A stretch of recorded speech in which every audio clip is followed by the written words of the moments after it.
झूठ तो नहीं बोल दिया। बहुत कीमती सी चीज है, पर हर जगह पर उसको प्रयोग मत करना।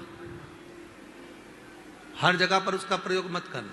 उसका प्रयोग करना जब बहुत ज्यादा उलझन में हो, बहुत टेंशन में हो, बहुत तकलीफ में हो, और तुमसे कोई भिड़ रहा है, तुम्हारे ऊपर आक्षेप कर रहा है, तुमको बहुत तकलीफ दे रहा है, और उस समय पर तुम अगर कुर्सी पर बैठे हो, सोफे पर बैठे हो, सिंहासन पर बैठे हो, तो अपने पुरुष अपने सीधे पांव का और महिला अपने उल्टे पांव का अंगूठा पृथ्वी पर टिकाकर अशोक सुंदरी का स्मरण कर ले।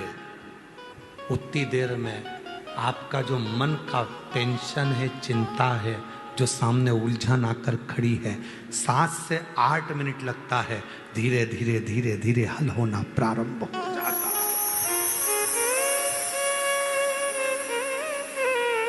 मां त्रिपुरा सुंदरी जब माता अशोक सुंदरी के स्वरूप का दर्शन करी, मां त्रिपुरा सुंदरी जब मां अशोक सुंदरी के स्वरूप का दर्शन करी, विद्या, महाविद्या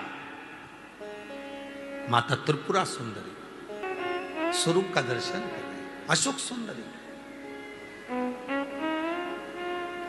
और किस समय पर दर्शन करा? जब मां पार्वती की गोद में माता अशोक सुंदरी बैठी हुई थी। और माता पार्वती जी की गोद में जब अशोक सुंदरी बैठी हुई थी और त्रिपुरा सुंदरी को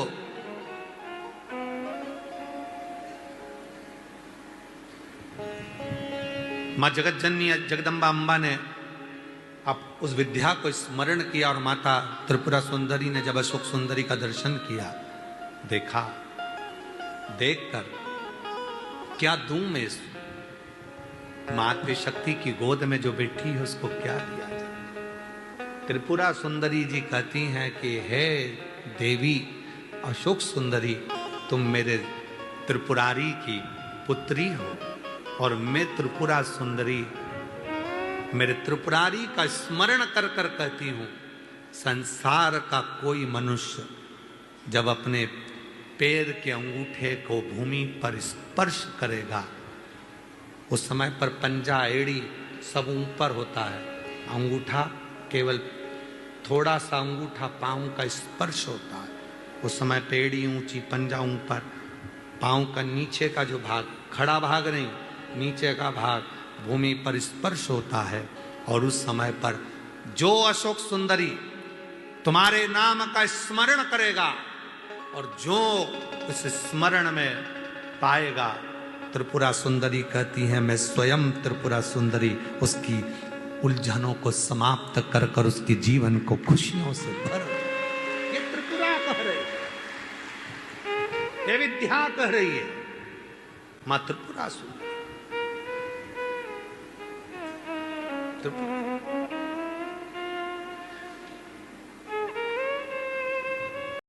पाशुपत योग को हम प्राप्त नहीं कर सकते जो भगवान कृष्ण ने प्राप्त किया था। तो संसार के कल्याण के लिए भगवान देव अधिदेव महादेव ने पार्वती से कहा, पार्वती जब संसार के लोग दुखी होंगे, इनके पास में ना तो पाशुपत अस्त्र होगा, ना पाशुपत योग होगा, तब इनके पास में पशुपति व्रत होगा, जिस व्रत के बल पर ये संपूर्ण सुख को प्राप्त करेंगे। पशुपति व्रत हर 2-3 महीने में करो, पशुपति व्रत करते रहो। ये नहीं कि एक बार कर लिया, 3 महीने में, 2 महीने में, 4 महीने में, 6 महीने में करते रहो। आगे वर्णन आया, 12 ज्योतिर्लिंग का स्मरण कराया। प्रथम सोमनाथ जी का वर्णन करा। चंद्र को काया का रोग हुआ, काया के रोग से भगवान शिव ने उनको मुक्त किया। दक्ष प्रजापति को क्रोध आ गया था ससुर को, मैंने अपने दामाद चंद्र को काया का रोग दिया था, श्राप दिया था काया का रोग का, और शिवजी ने उस रोग से मुक्त कर दिया। गुस्सा, शिवजी का अपमान करा दक्ष प्रजापति महाराज, शिव का अपमान करा। चंद्रदेव को काया के रोग से मुक्त करा, शिव जी का नाम सोमेश्वर महादेव हो गया। आगे वर्णन आया है मल्लिकार्जुन का। षडानन कार्तिकेय जो रुष्ट होकर गए थे, भगवान शिव और पार्वती ने जाकर उनको मनाया और भगवान षडानन कार्तिकेय के लिए मल्लिकार्जुन बनकर विराजमान हुए। फिर वर्णन है महाकाल का।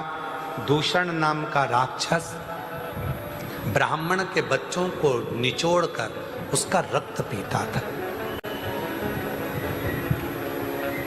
शिवजी भगवान ओघड़दानी सबके विनती से उस दूषण नाम के राक्षस का काल बनकर प्रगटे और भगवान शिव का नाम महाकाल हो गया। उस दूषण नाम के राक्षस का संहार कर अगला वर्णन आया है। ओमकारेश्वर विंध्य नामक पर्वत ने तप कर कर भगवान शिव को प्राप्त करा। शिव ओम के नाद के रूप में विराजित हुए और वहां ओमकारेश्वर के रूप में बैठे। अगला वर्णन है केदारेश्वर का। नर नारायण ने तप कर कर भगवान शिव को प्राप्त करा था। शिवजी का नाम केदारेश्वर पड़ा। कुंभकर्ण के धर्म पत्नी करकटी का पुत्र भीम सारे मंदिरों को तोड़वा दिया। तब शिव भीम का संहार करे तो शंकर का नाम भीमा शंकर हो गया। मनु शत्रुपा ने भगवान विश्वनाथ का पूजन करा, अर्चना करी। शिवजी विश्वनाथ के रूप में विराजे। गौतम बाबा पर गौ हत्या का दोष लगा। तब गौतम ऋषि अपनी धर्मपत्नी के साथ ब्रह्मा विष्णु महेश का आवाहन किए तो त्र्यंबक नाथ के रूप में विराजमान हुए। निवेदन है, आज के समय में गौ माता की बड़ी दुर्दशा हो रही है। कहीं पॉलीथीन खाती हैं, कचरा खाती हैं, जिसके कारण शरीर में बीमारी हो जाती है, कैंसर जैसा रोग हो जाता है। इसीलिए बिठले सेवा समिति एक गौशाला का तो निर्माण कर चुकी है, दूसरी गौशाला का निर्माण कर रही है, नंदीशाला का निर्माण कर रही है, जिससे सुंदर सुंदर नंदीशाला यहाँ बन रही है। उसका भी निर्माण कार्य शीघ्र चालू होने वाला है। सुंदर नंदीशाला होगी जिसमें नंदी ही नंदी रहेंगे और उस नंदी में, नंदीशाला में एक नंदी जो भगवान शंकर के हैं, जो अपनी धर्म पत्नी के साथ ओमकारेश्वर में विराजमान है, ऐसे नंदी जी का स्वरूप भी उस नंदीशाला में रहेगा। सुंदर स्वरूप। गौ कार्यकर्ता नीचे उतार देते हैं, ये कुछ नहीं रखना। दीक्षा के समय पर एक छोटा सा जैसे बच्चा होता है जो माता के गर्भ से जन्म लिया होता है, उसके पास कुछ नहीं होता है, दोनों मुष्टि का बंदी होती है। जब अपने गुरु से मंत्र लिया जाता है, उस समय अन्न का भाग, श्रीफल हाथ में लेकर ये दिखाया जाता है कि मेरे पास देने के लिए कुछ नहीं है। आज मैं गुरु तुझसे मंत्र लेकर अपने जीवन का कल्याण करने के लिए, तेरा आशीर्वाद लेने के लिए आई हूँ और कुछ नहीं, कुछ नहीं। जब कुबेरेश्वर धाम पर कई जगह पर तो लोग रोज हर 15 दिन में 20 दिन में गुरु मंत्र दे देते हैं, पर कुबेरेश्वर धाम पर ना तो कुबेर भंडारी कहीं पर गुरु मंत्र देने के लिए जाते हैं, ना गुरु दीक्षा कहीं दी जाती है। साल में केवल एक ही दिन होता है, गुरु पूर्णिमा का दिन, जिस दिन यहाँ गुरु दीक्षा दी जाती है। वो भी केवल अन्न का, गेहूं का दाना, श्रीफल हाथ में होता है और उस मंत्र को लिया जाता है। मंत्र अपने हृदय के भाव से गुरु शिव को मानो। गुरुर् ब्रह्मा गुरुर्विष्णु गुरुर्देवो महेश्वर गुरुर् साक्षात् परब्रह्म तस्मै श्री गुरुवे नमः। गुरु की साक्षी में विश्वास की मूलता है। आजकल लोगों ने कहा गुरु मंत्र लेना पड़ेगा तो इतने की रसीद कटेगी, गुरु मंत्र लेना पड़ेगा तो इतने का सामान लेना पड़ेगा, ये किताब लेना पड़ेगी, ये माला लेना पड़ेगी, ये आसन लेना पड़ेगा, हमारी कंपनी का लेना पड़ेगा, हमारी संस्था का लेना पड़ेगा, तब जाकर तुम अंदर जाकर गुरु मंत्र ले सकोगे ना। ये आडंबर नहीं। गुरु और शिष्य के बीच में कोई वस्तु का लेन देन नहीं होता, विचारों का लेन देन होता है, शब्दों का लेन देन, विश्वास का लेन देन होता है। गुरु और शिष्य के बीच में धन और वैभव का लेन देन नहीं है। गुरु की परंपरा को, शिक्षक की परंपरा को, पिता की परंपरा को, माता की परंपरा को, कई लोगों ने मातृत्व दिवस मनाकर माता की परंपरा को मिटा दिया। साल में एक दिन मातृत्व दिवस मनाते हैं, अपने मोबाइल पर स्टेटस लगाते हैं, आज मेरी मदर्स डे है। मदर्स डे पर माँ का चित्र लगा दिया, मदर्स डे पर माँ को केवल माला पिना के, रुपट्टा उड़ा के, फोटो खिंचा के डालना था, इसलिए माँ के पास चले गए और फोटो खिंचाकर एक फोटो स्टेटस पे लगा दिया। इसको मदर्स डे नहीं कहते। माँ के लिए कोई एक दिन नहीं होता, माँ के लिए तो पूरी जिंदगी होती है। रोज माँ के पास जाओ, रोज उसका हाल पूछो, रोज उसे प्रणाम करो, रोज उसे नमन करो। केवल एक दिन मदर्स डे पर माँ के साथ फोटो लगाने से, स्टेटस पर व्यू पाने से मदर्स डे नहीं मनाया जाता। उसका सम्मान रोज होना चाहिए, उसका आदर रोज होना चाहिए, रोज, प्रतिदिन होती है। पहले लोगों की शिवरात्रि में शंकर के मंदिर में भीड़ होती थी। आज के जमाने में जितनी सावन में भीड़ होती है, जितनी शिवरात्रि पर भीड़ होती है, उतनी रोज शंकर के मंदिर में भीड़ होती है। शिव सोमवार के लिए नहीं है, शिव केवल शिवरात्रि के लिए नहीं है, शिव केवल सावन के महीने के लिए नहीं है। शिव तो हर घड़ी, हर पल, हर क्षण, हर श्वास, 21,600 श्वास जो रोज निकलती है, शंकर भगवान हर श्वास के लिए है, हर धड़कन के लिए है, हर रोमावली के लिए। केवल वो एक दिन के लिए नहीं है कि एक दिन हमने शिव को पाना। मेरे पति अगर कथा बाचेंगे तो मैं अर्धांगिनी उनकी कथा को श्रवण करूं।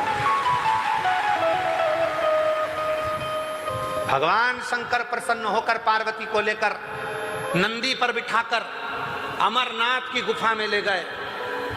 नंदी को छोड़ा बाहर, सर्प को छोड़ा बाहर, गंगा को छोड़ा बाहर, अकेले शिव अमरनाथ की गुफा में बैठकर मां पार्वती जी को अमर कथा सुना रहे थे।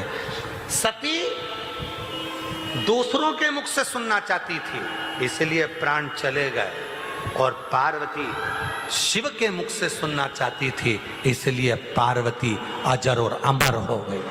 इसके बाद माता पार्वती का कोई जन्म नहीं हुआ। जब तक माता पार्वती ने कथा नहीं सुनी थी अपने पति के मुख से, तब तक वो भटक रही। फिर जन्म उमा, कात्यायनी, कुष्मांडा, स्कंदा, सती के रूप में जन्म लेती रही। पर जब उन्होंने देख लिया कि केवल एक है देव अधिदेव महादेव जो जगत का गुरु है, जब शिव को गुरु मान लिया तो फिर अब भटकने की जरूरत नहीं है। अब अजर और अमर हो गई पार्वती जी ने तो कहा, भोलेनाथ सुना दो ऐसी कथा जिसे सुनकर मैं भी अमर